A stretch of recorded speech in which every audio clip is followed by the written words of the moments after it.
e così via dicendo. Per quanto riguarda invece il concetto di Agitu, dobbiamo prima di tutto tenere presente che non è vittima una sola volta, quindi non solo vittima del suo carnefice, ma vittima anche della situazione che si sta creando all'interno del mondo della solidarietà, dell'integrazione, vittima di quei meccanismi di studio che vengono perpetrati all'interno delle università per quanto riguarda le possibilità di integrazione e per così dire vittima dell'ignoranza della gente rispetto al suo credo nel progetto stesso che ha messo in atto. Non è la solita pastorella Gitu, è una donna laureata in sociologia, quindi il criterio integrativo attraverso le modalità che non si trovano solo in Italia ma si trovano anche nei paesi suoi di origine, cioè la pastorizia, si possa creare una collaborazione e una integrazione pacifica. Lei è vittima soprattutto di questo e questo è su quello che dobbiamo pensare. Mi collego però anche allo scrittore di prima che proprio il suo libro si potrebbe anche adattare a questo caso, in quanto per atti precedenti sul territorio, quando fu trovata morta Agitu, subito accusarono un vicino di casa, cioè la gente non pensò nemmeno di valutare le varie situazioni o di chiedere, ma spararono sentenze e giudizi sul suo vicino. Le cose poi, come appunto è andata la sentenza di 20 anni al Ghanese, sono risultate completamente diverse, ma proprio per il discorso che ho detto prima, cioè la volontà attraverso il suo progetto di integrare le persone, ecco che il suo carnefice è proprio uno di quei personaggi che ha cercato di aiutare, ha cercato di essere vicino e fargli comprendere che l'intero mondo sta cambiando e si può dare una mano a cambiarlo in un certo modo. Ecco, questo è importante da tenere presente sopra tutti gli altri eventi.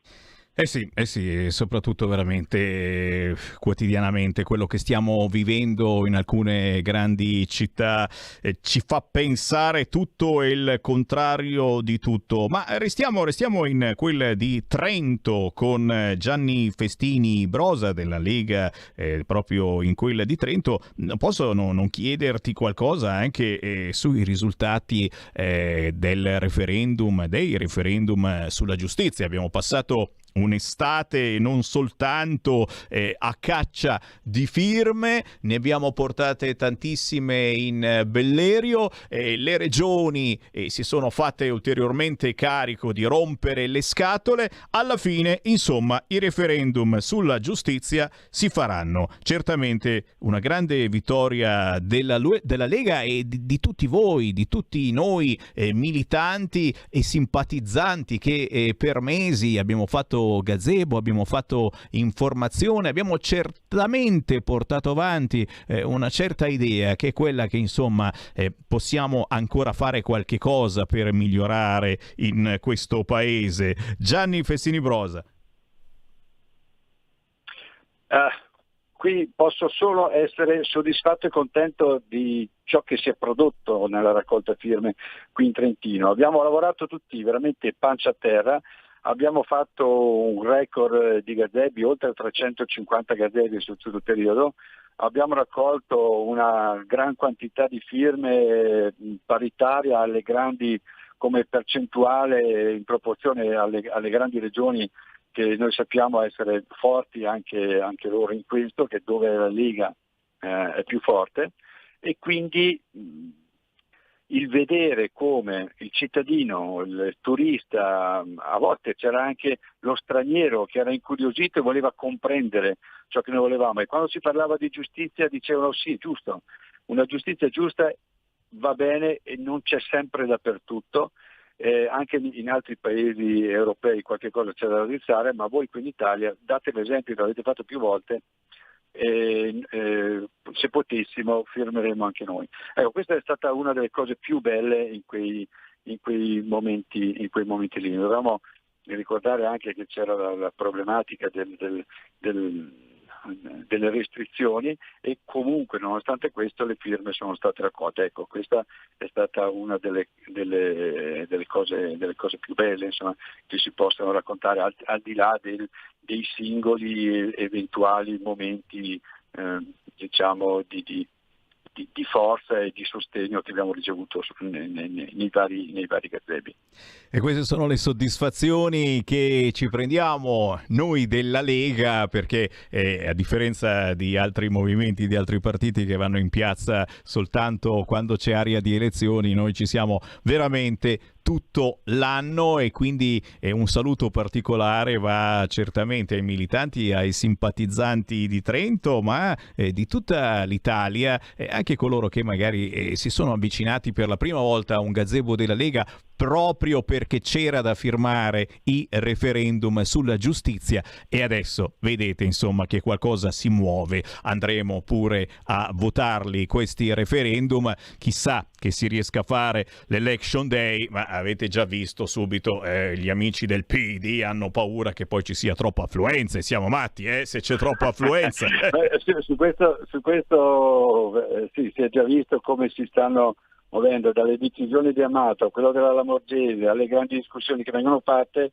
Io continuo ad avere una fiducia, a ringraziare in forma enorme il nostro Roberto Calderoli, per l'idea che ha avuto, la capacità di metterli insieme con i testi giusti, perché gli altri sappiamo che sono stati invalsi per via del testo, e il grazie a chi ha dato il suo sostegno come diciamo, aiuto all'interno dei gazebi, ma anche chi ha firmato, che è stato un voto molto trasversale. Ce n'erano tanti che avevano firmato o andavano poi a firmare per l'eutanasia o per la cannabis, che comunque sulla giustizia ci tenevano che un referendum, cioè la espressione popolare, venisse data.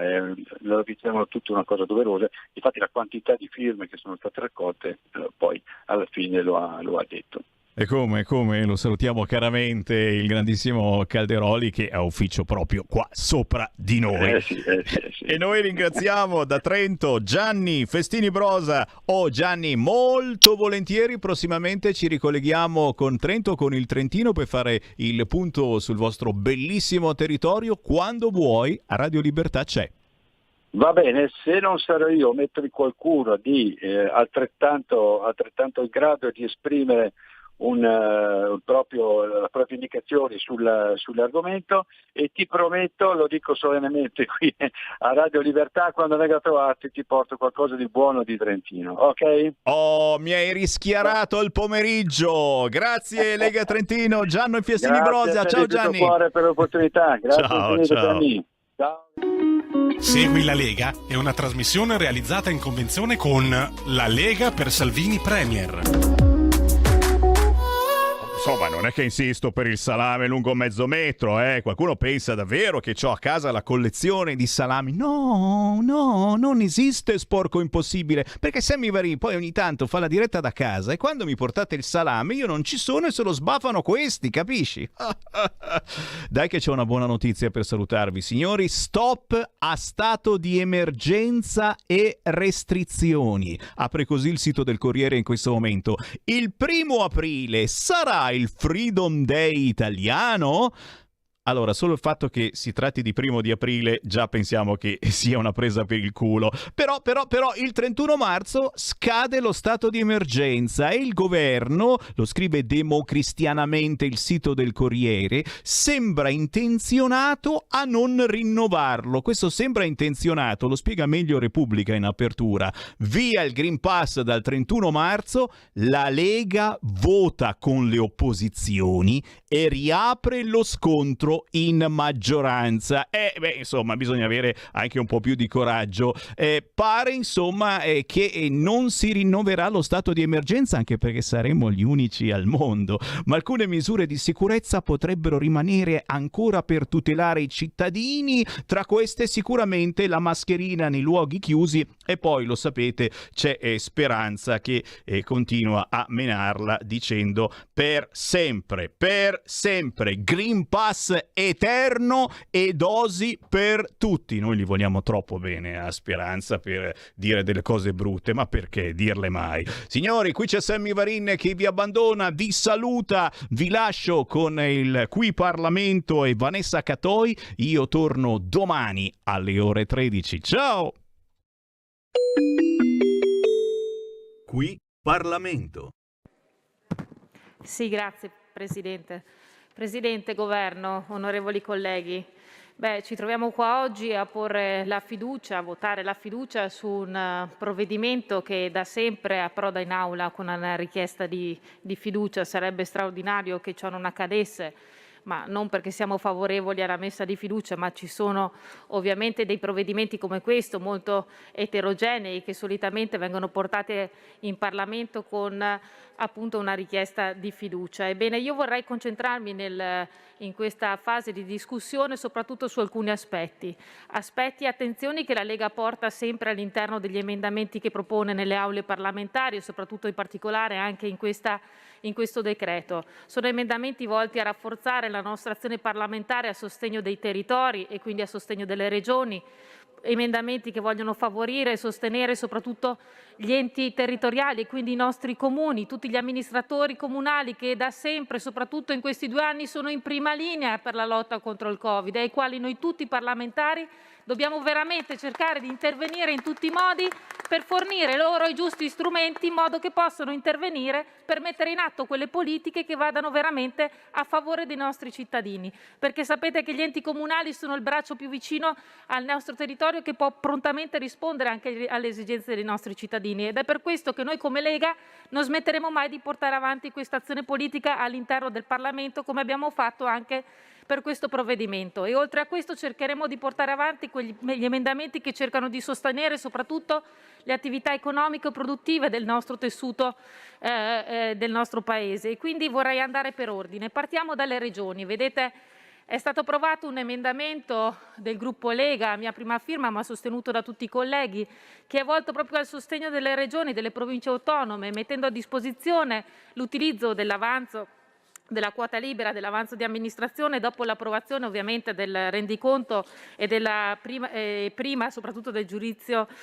di parifica. Una misura concreta questa che va ad inserirsi all'interno del solco di un'azione politico-parlamentare che è iniziata ancora nell'azione della legge di bilancio, dove come gruppo Lega abbiamo presentato un ordine del giorno puntuale in cui si chiedeva che lo stesso fosse fatto anche per gli enti territoriali, quindi i comuni, la possibilità di mettere a loro disposizione l'avanzo libero, il cosiddetto fondone e tutte le risorse che potevano essere avanzate nel 2020 e 2021 per poterle rendere disponibili sul 2022. Bene, anche questo ordine del giorno che avevamo consegnato era stato approvato in legge di bilancio, è stato inserito in modo puntuale l'articolo 13 del Sostegni-ter, ora all'esame del Senato. E di questi emendamenti noi andiamo orgogliosi perché sono degli aiuti diretti e concreti che sostengono l'operato di chi tutti i giorni in prima linea risponde alle esigenze e ai problemi dei nostri cittadini.